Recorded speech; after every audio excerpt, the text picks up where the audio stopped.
Raríssimas, raríssimos e raríssimas, bom dia, René de Paula Júnior falando aqui no Radinho de Pilha, 16 de setembro de 2025, ao som de um passarinho que eu não me lembro de ter ouvido antes e que eu gravei hoje, palavra, juro, ok, é um pouco estranho, às 3h48 da manhã. Acontece que eu acordei de madrugada ouvindo esse passarinho diferente e não conseguia mais dormir porque eu fiquei tão fascinado que eu falei, bom, quer saber? Eu levantei. Peguei um gravador, coloquei na janela, né? Voltei para a cama e dormi de novo. Então o que vocês estão ouvindo aí é um passarinho que misteriosamente canta em altíssima madrugada. Eu não tenho a menor ideia, é um passarinho boêmio. Pronto, é isso que vai alegrar aqui a nossa conversa ao longo do dia. E tem uma questão que acho que está pegando um pouco de mau jeito, que está um pouco talvez ligado a essa minha euforia com esses sinais, né, de vida à nossa volta. Eu cresci em circunstâncias não muito idílicas, eu cresci no centro de São Paulo. Então acho que é por isso que eu sou meio bobo, por isso que às vezes eu fico meio encantado com algumas coisas que para quem de repente nasceu no lugar um pouquinho mais natural, é um pouquinho mais óbvio e a pessoa até perdeu a capacidade de perceber o quanto isso é extraordinário, né? Mas para quem como eu que cresceu no asfalto, né, qualquer sinal desses de que ainda existe vida à nossa volta é praticamente um milagre.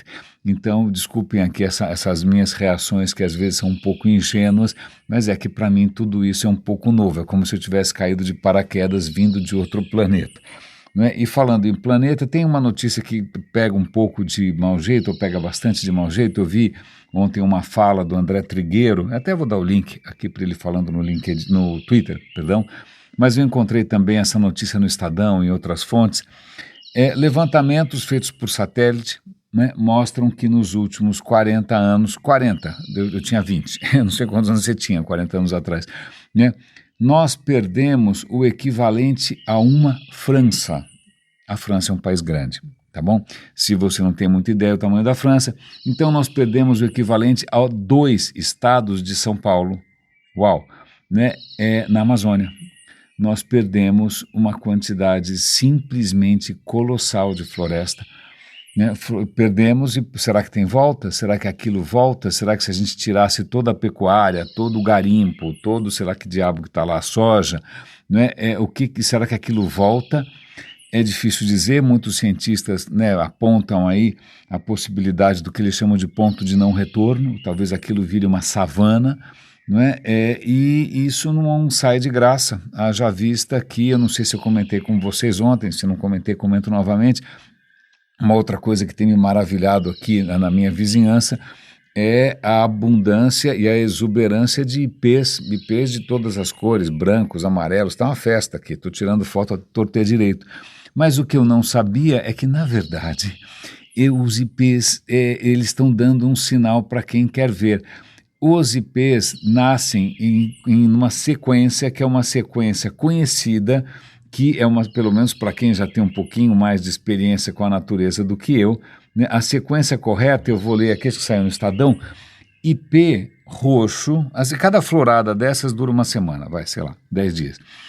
Os ipês roxos deveriam ter florescido em julho, os amarelos em agosto, os rosas em setembro e os brancos só em outubro, certo? Certo. Por que eles estão florescendo todos ao mesmo tempo? Porque a natureza não sabe mais o que faz, porque o mundo enlouqueceu, porque é aquecimento global.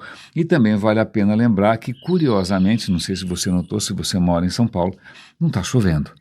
Não tem chovido, o que não é um bom sinal, né? Então, veja, esse estrago monumental que a gente conseguiu fazer, né, em governos à esquerda, governo à direita, ditadura, tudo que você pode imaginar, né, o que a gente conseguiu fazer nos últimos 40 anos, né, tem um preço. O preço quem vai pagar é a gente um pouquinho, as futuras gerações muito mais, e eles vão se perguntar o que vocês tinham na cabeça, né, e a gente vai ter que explicar que nós crescemos num país onde o preenchimento de glúteo é mais importante que o preenchimento de cérebro. Eu vi hoje mais uma notícia de manhã de mais uma jovem, que eu não sei exatamente o que ela estava buscando na vida, qual é o seu propósito último, né, qual a sua missão existencial nesse planeta, mas ela achou que era muito conveniente ela fazer um preenchimento com hidrogel, que eu não sei o que é, nos seus glúteos e morreu em decorrência do processo. não é? Então é um país que vai ser conhecido mundialmente, provavelmente como a capital do enchimento de bunda, não é? Enquanto isso os nossos cérebros, coitados, estão parecendo a Amazônia, estão sendo desmatados, estão perdendo ali a área útil cada vez mais.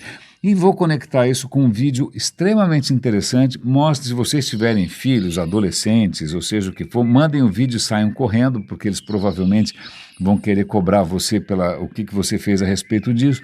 Mas é um vídeo muito bacana, feito pelo... Como é que chama aquele canal? Smarter Everyday? Não, é um outro. É um outro desses canais de ciência que eu apoio. Apoio como esses 14 super raríssimos apoiam o Radinho. Né, ele fez um vídeo mostrando quanta água existe no planeta. Quanta água existe no planeta? Pois bem, então para fazer, sei lá, tentar dar ali uma coisa um pouco mais visual, né? Então eles pegam lá o globo terrestre, que é um globo mesmo, não é plano, é uma esfera, certo? Mais ou menos uma esfera. Aliás, uma questão interessante, volta e meia você vê alguém falar, não, a Terra não é uma esfera perfeita, porque ela é mais gordinha na cintura, ela tem a cintura larga, como ela está girando, né, o Equador, na linha do Equador, ali na cintura, ela é um pouquinho mais larga do que entre os polos. Aí eu tive a curiosidade hoje e perguntei qual era o diâmetro da Terra, com um pouco mais de precisão, eu tinha uma ideia um pouco vaga. Então é o seguinte, se você medir o diâmetro, vamos supor, você está no Equador, aí você começa a cavar um túnel para sair do outro lado. No Equador também, só que do outro lado. Você vai fazer um túnel de 12.750 quilômetros. Ok, agora vamos supor que você está no Polo Norte, você quer fazer um buraco e sair no Polo Sul. Qual é a diferença? Né? Então, era 12.750, é 12.710. Então, a diferença é muito pequena, a gente é muito próximo de uma esfera mesmo. É como se o teu chefe te falasse, olha, é o seguinte, você hoje ganha R$12.710, eu vou te dar um aumento, você vai ganhar 12.750. Aí você vai mandar o cara catar coquinho, mas se bem que ganhar 12 mil não está nada mal. Mas voltando aqui, então você tem ali o globo terrestre, certo? Certo.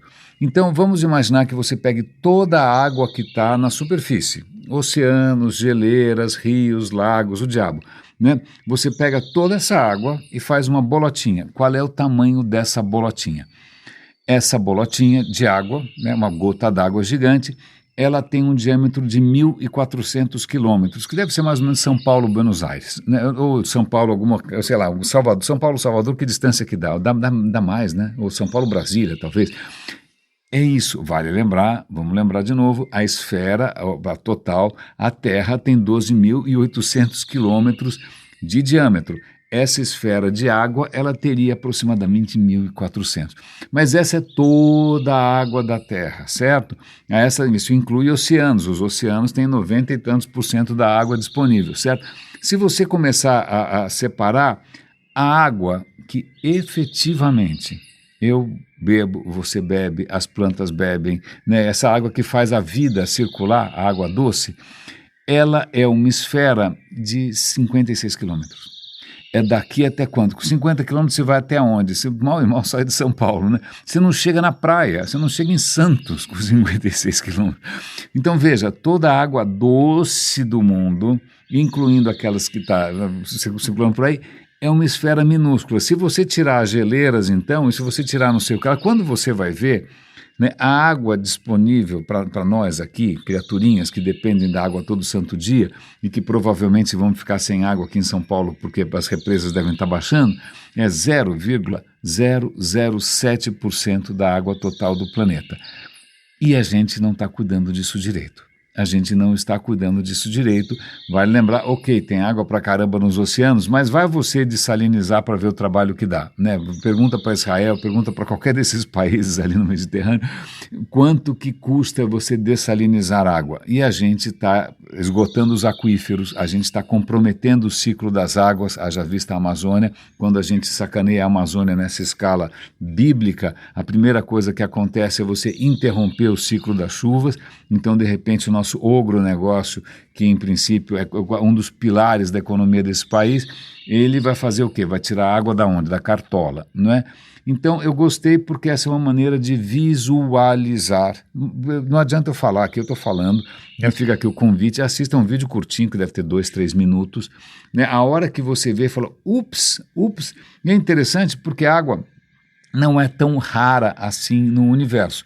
Se você pegar essas luas que tem por aí, Ganimedes, Europa, são luas que têm muito mais água do que a Terra inteira tem. Acho que Ganimedes, se eu não me engano, 46% de Ganimedes é água. Né? Então a água tem tudo quanto é canto, ele vai mostrar que tem, sei lá, água sendo produzida no universo em quantidades bíblicas o tempo todo, as estrelas estão produzindo água o tempo todo, água tem para todo lado, mas veja bem a água que a gente pode efetivamente aproveitar e da qual depende a nossa subsistência. Quanto tempo a gente consegue ficar sem água? Muito pouco. Ela é uma fração. E a gente não está percebendo isso direito. E, aliás, é muito interessante porque um outro vídeo, que é um assunto que a gente já tocou aqui algumas vezes, mas eu não sabia que eu sabia tão pouco, né? Então vale a pena compartilhar com vocês.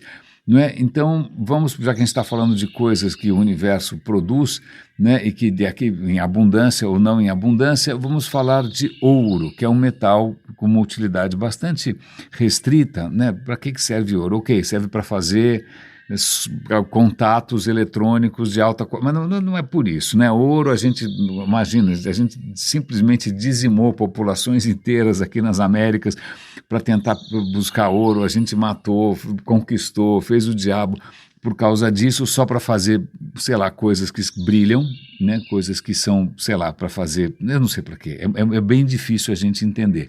Não é? Eu acho que isso se encaixa bastante bem, aliás, no vídeo que a gente fez recentemente sobre por que a gente dá tanto valor assim a algumas coisas. Né? O valor é simplesmente narrativa, porque o ouro em si, que diabo que você faz com isso? Mas desculpa, então foi só uma digressão, mas o ouro ele tem um outro aspecto, além da sua beleza, do seu, sei lá, do seu fascínio, ou da sua eventual raridade, ele não é tão raro assim, aliás, a questão é, da onde vem o ouro? Né? E a resposta, que acho que a gente já deu várias vezes aqui no Radinho, qualquer elemento químico que você veja, você mesmo, seu corpinho, né, esse microfone, esse celular, tudo isso vem das estrelas, ponto.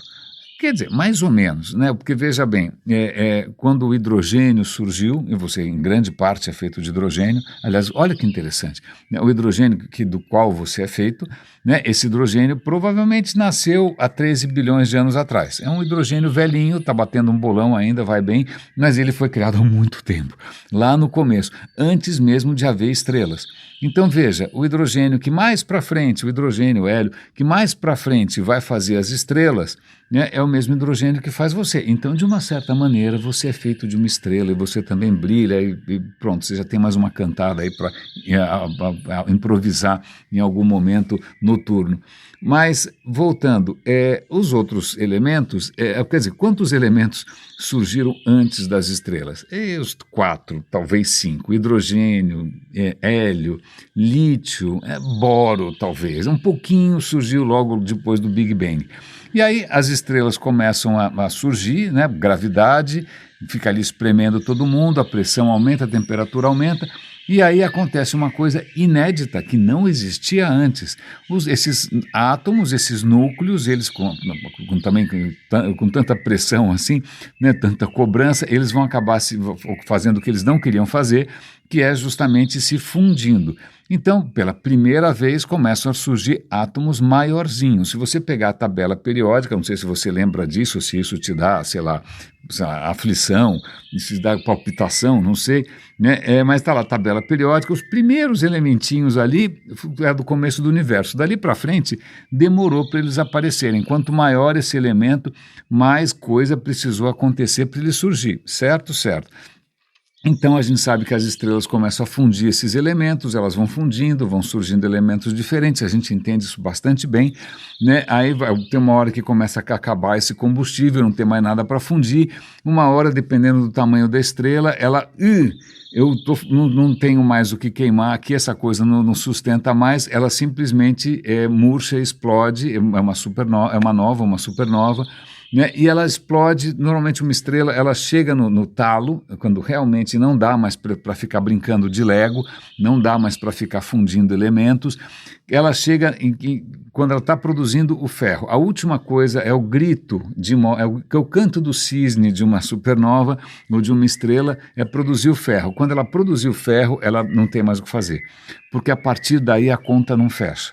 Porque até então, quando você juntava duas coisas diferentes e fazia uma terceira, isso libera energia, libera mais do que consome. Mas essa conta vai ficando cada vez mais complicada, até que de repente essa conta não fecha mais e a última coisa que você conseguiu produzir foi ferro. Depois disso, bum, e aí esparrama para tudo quanto é canto. Aí é uma beleza, que ótimo, aí grande parte das coisas que você é feito nascem dessa maneira explosiva, né? Ela foi brincando de Lego ali a estrela até uma hora que não dava mais, e o ferro nossa, que corre nas suas veias, no seu sangue, coisa espetacular, né? É feito justamente nos estertores, é a dor de parto, é a dor de morte, né? De uma estrela. Mas aí tem coisa que, se você pegar a tabela periódica, a coisa não para no ferro, a coisa continua, vai, átomos cada vez maiores, e você vai ter, por exemplo, sei lá, ouro e platina. A questão é, bom, se uma estrela não basta para fazer ouro e platina, o que basta? Acontece que o processo para fazer elementos maiores não é só dentro de uma estrela socando um dentro do outro. Tem um outro processo, que aí o vídeo é muito bonitinho, não estou brincando, para quem tiver interesse, ele mostra que existe um outro processo que envolve nêutrons. Nêutrons, que beleza! Se de repente você tem um núcleo ali, você enche, ele bota um monte de nêutron em volta, nêutron você consegue espremer bastante, porque nêutron não repele nêutron. Né? Nêutron é nêutron. Próton, para você juntar, eles, né, próton repele próton, é um Deus nos acuda. Mas para você socar um monte de nêutron ali, não é tão difícil assim. Se você socar um monte de nêutron em volta de um núcleo, é capaz que de repente eles não estão se aproximando ali, e nêutron tem um truque. Né? De vez em quando, um nêutron decai. Decai significa o quê? Ele perde valor? Não. Decai significa que ele perde uma partícula e vira um próton. Então veja, um nêutron não dura para sempre, o nêutron muda. O nêutron, com esse nome de nêutron, parece uma coisa que vai ser eterna. Não, o nêutron muda.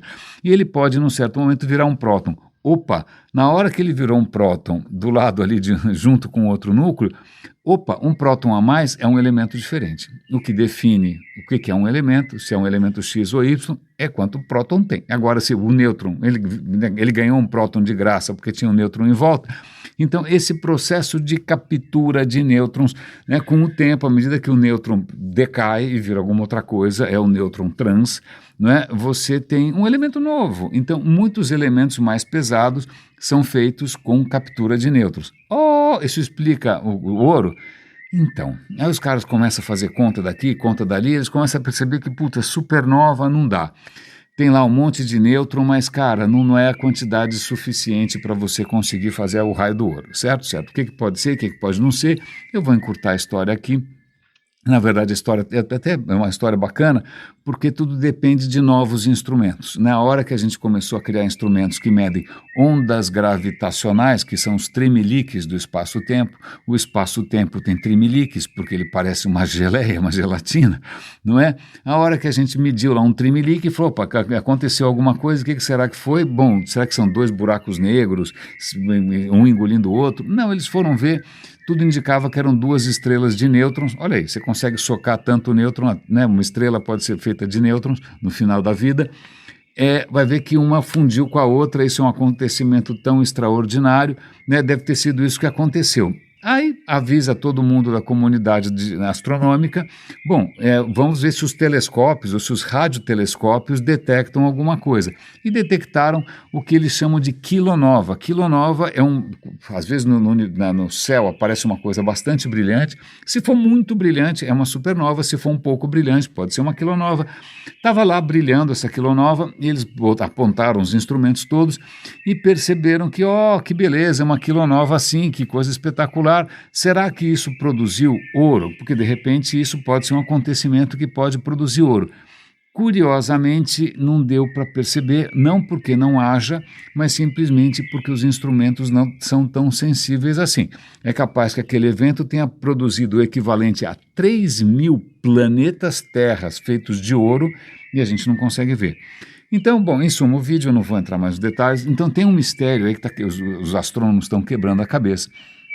que é como é que você explica a existência do ouro. A gente percebe que alguns processos a gente conhece, a questão é a quantidade toda, e aí vale lembrar que, bom, é isso, então não tem nenhuma mágica, não tem nenhum mistério, né? O que eu acho que é muito bacana, que o cara não precisa ir até a estrela para eventualmente enfiar o dedo lá para ver o que tem dentro, né, o que está acontecendo, você consegue no papel, você vai rabiscando no papel, fazendo as contas ali para ver se a conta fecha, se a conta não fecha, qual é a sequência, o que pode acontecer, e o que você está desenhando no papel é o que está acontecendo dentro dos acontecimentos mais, sei lá, mais estupendos, um magnetar, um pulsar, um quasar, você está tudo fazendo isso numa lousa, o que é uma coisa absolutamente extraordinária, porque talvez eu consiga conectar isso, desculpa, está sendo um episódio viajandão, eu sei, mas é porque outro dia desses eu estava olhando uma planta que a gente colocou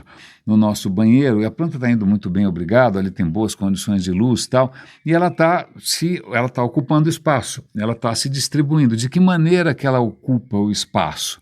E é isso que eu estava pensando enquanto eu estava ali no banho olhando. Não é as coisas que a gente pensa no banho. Mas ela está ocupando espaço, não... Por quê?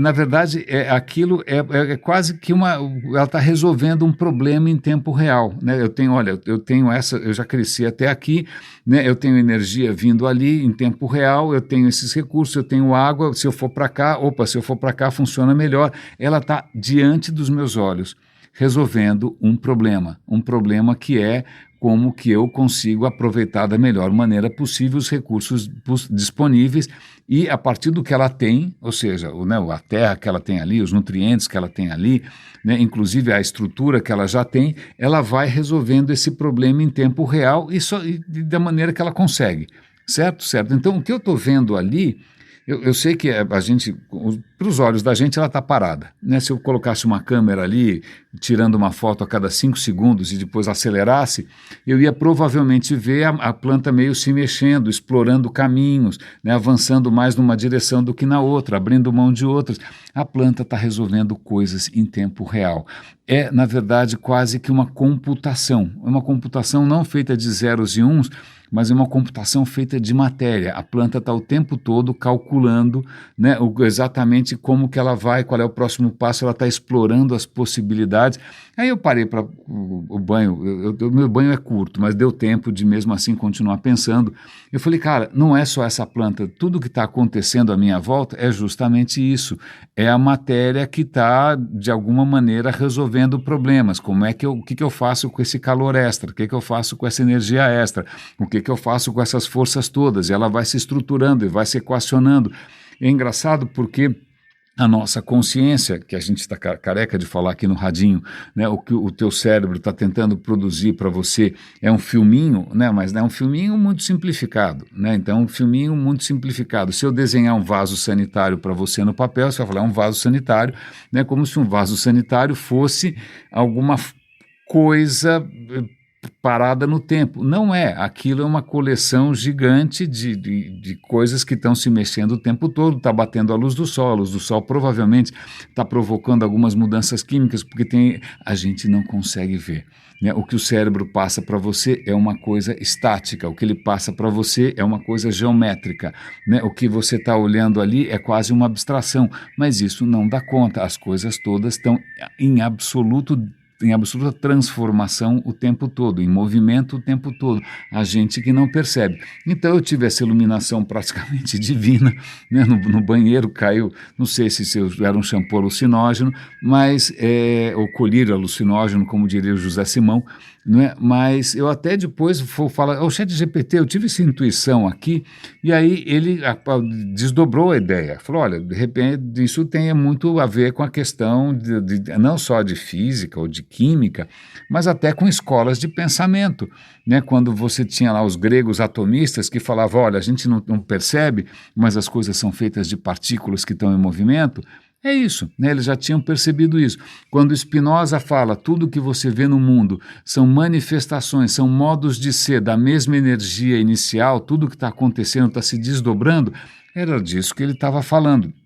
É uma intuição que me aconteceu, eu não sei se é muito fácil de transmitir, eu não sei se ela é mais interessante do que algumas narrativas, né? Plim Plim, graças ao milagre da edição, vocês foram poupados de um pigarro um pouco inconveniente, mas essa, para mim, pelo menos essa visão de perceber tudo à minha volta, ou de imaginar tudo à minha volta, num processo contínuo, num processo que é de exploração das possibilidades, um processo que, na verdade, obedece às mesmas leis no universo inteiro. O teu hidrogênio dentro de você não é diferente do hidrogênio de Alpha Centauri, é o mesmo processo acontecendo em todos os lugares, né? Um universo que hoje a gente sabe que tem 100 bilhões ou talvez 1 trilhão de galáxias e que, que de repente tudo isso tem não sei quantos trilhões de estrelas. A coisa é gigante. E aí eu me pergunto aqui por que que a gente... E aí eu estou me lembrando, sempre vou me lembrar desse episódio de uma figura muito próxima que um dia chegou para mim, o cara estava com uma inquietação filosófica, ele olhou em volta e falou, não, a vida não pode ser só isso. Né? Na verdade, ele estava provavelmente pensando em alguma coisa metafísica, transcendental, espiritual, algum outro plano de existência, na imortalidade da sua alma, né? Mas aí você fala, cara, o que mais que você quer? Né? Você quer alguma coisa a mais do que 100 bilhões de galáxias, cada uma com 100 bilhões de estrelas, tudo isso acontecendo num processo que está se desdobrando, que gerou a vida, que gerou a consciência, que deve ter mais vida pululando. O que mais que a gente quer? É que simplesmente, né, o nosso estado normal, né, aquilo que a cultura e sei lá, a tradição equipa você é para ver as coisas de uma maneira relativamente pobre, encaixotadas, etiquetadas, né, coisas mais ou menos estáticas, né, até o vocabulário que a gente tem é um vocabulário que é enganoso, né, tudo, sempre, nada, eterno, né, são palavras que, se você for ver na prática, elas meio que empobrecem a própria existência, empobrecem a maneira de ver tudo o que está acontecendo. Então, desculpa essa grande digressão, talvez tudo isso tenha começado com um passarinho que eu ouvi de madrugada, que está aqui nos acompanhando ao longo desse episódio, mas é que realmente quando eu vejo gente inventando narrativas para tentar explicar o que vai acontecer depois que você deixar de existir, ou o que estava acontecendo antes de você existir, né? Ou tentando imaginar que de repente esse universo todo foi criado só para a gente brincar de botar silicone na bunda, ou para a gente, sei lá, para o Elon Musk fazer um monte de filhos.